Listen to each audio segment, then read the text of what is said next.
Assalamualaikum, hai. Nama saya Dr. Umi. Saya merupakan pensyarah perubatan dan juga pakar perubatan di Fakulti Perubatan Sains Kesihatan UPM dan juga Hospital Sultan Abdul Aziz Shah. Jadi pada hari ini saya akan berkongsi mengenai Hari Jantung Sedunia yang mana ia disambut pada setiap 29 September. Dan pada tahun ini tema bagi Hari Jantung Sedunia adalah Don't Miss a Beat. Dalam bahasa Melayunya kita juga panggil jangan abaikan degupan, yang membawa mesej agar kita lebih peka dengan tanda-tanda awal masalah jantung bagi mengelakkan daripada berlakunya lebih komplikasi dan untuk menjaga kesihatan jantung. Penyakit jantung ini sebenarnya adalah nombor satu punca kematian di Malaysia. Berdasarkan laporan daripada Kementerian Kesihatan Malaysia, terdapat lebih daripada 50,000 kematian disebabkan oleh penyakit jantung. Ini bersamaan dengan 1 daripada 4 kematian di negara ini. Lebih membimbangkan lagi berdasarkan data yang diperoleh daripada Institut Jantung Negara yang mendapati sebanyak lebih kurang 15% daripada jumlah pesakit yang meninggal disebabkan oleh serangan jantung ini melibatkan golongan muda.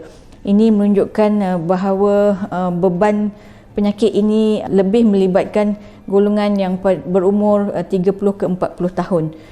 Dan punca masalah jantung ini adalah disebabkan oleh contohnya rokok, amalan hidup, gaya hidup kita, tekanan kerja dan juga amalan pemakanan yang tidak sihat. Bagaimanakah cara untuk kita menjaga kesihatan jantung? Di sini saya akan berkongsi beberapa tips lah untuk menjaga kesihatan jantung kita lah.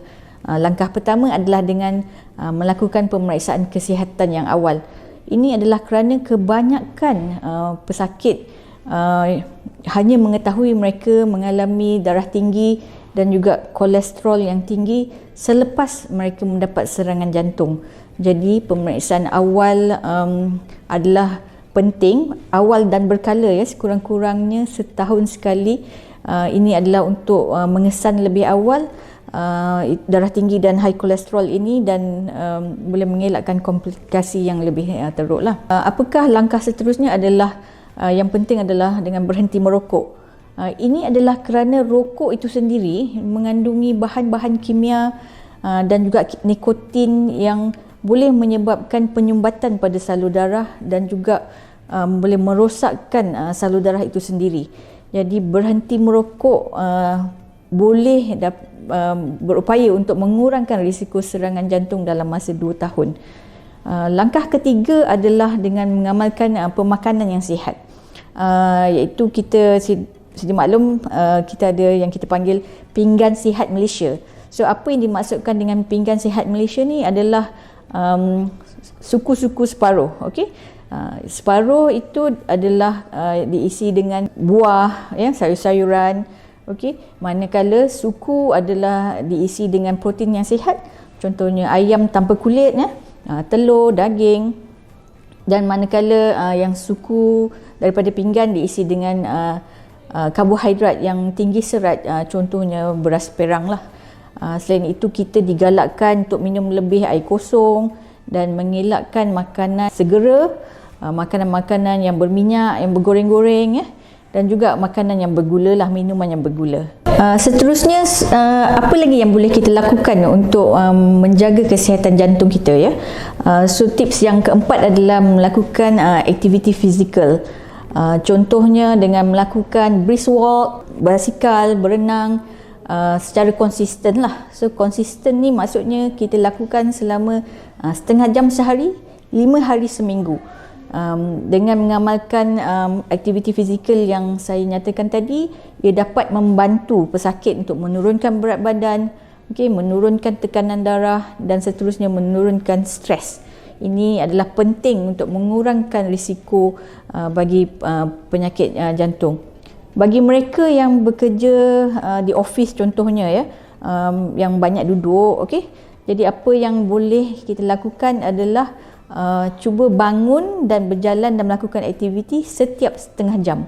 Ini adalah kerana dikatakan duduk itu sendiri adalah salah satu risiko untuk penyakit jantung, which they call sitting is the new smoking.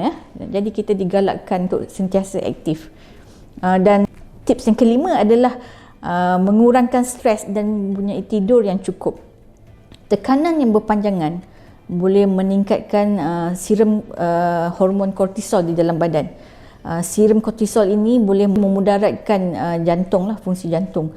Jadi kita digalakkan untuk melakukan aktiviti, contohnya bermeditasi, berzikir, solat yang khusyuk, dan juga mungkin melakukan hobi yang boleh menggembirakan kita lah.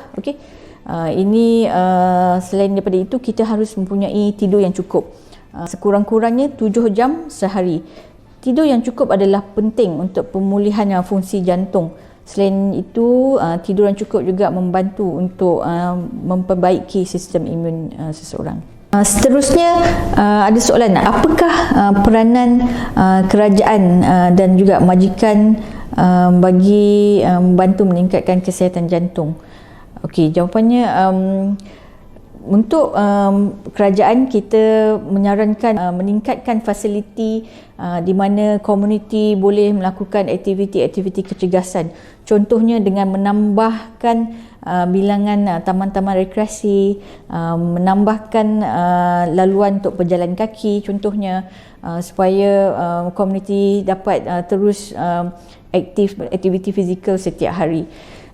Untuk majikan pula, apa yang boleh dilakukan adalah contohnya dengan mengadakan kempen kesihatan, mengadakan pemeriksaan kesihatan secara berkala di tempat kerja, dan mungkin juga boleh mengadakan contohnya challenge test, macam walk challenge step, untuk menggalakkan pekerja supaya kekal aktif. Dan kerana kita tahu apabila kesihatan jantung ni terjaga, maka risiko untuk pekerja untuk mengambil cuti sakit akan berkurangan, dan selain itu dapat meningkatkan produktiviti sesebuah institusi. Saya ingin menegaskan bahawa adalah penting untuk kita semua meningkatkan kesedaran mengenai kesihatan jantung di semua peringkat. Ini adalah kerana kita tahu bahawa kos rawatan bagi penyakit jantung itu sendiri adalah sangat tinggi, dan pencegahan dah tentunya jauh lebih murah berbanding dengan kos rawatan sekiranya serangan jantung itu berlaku.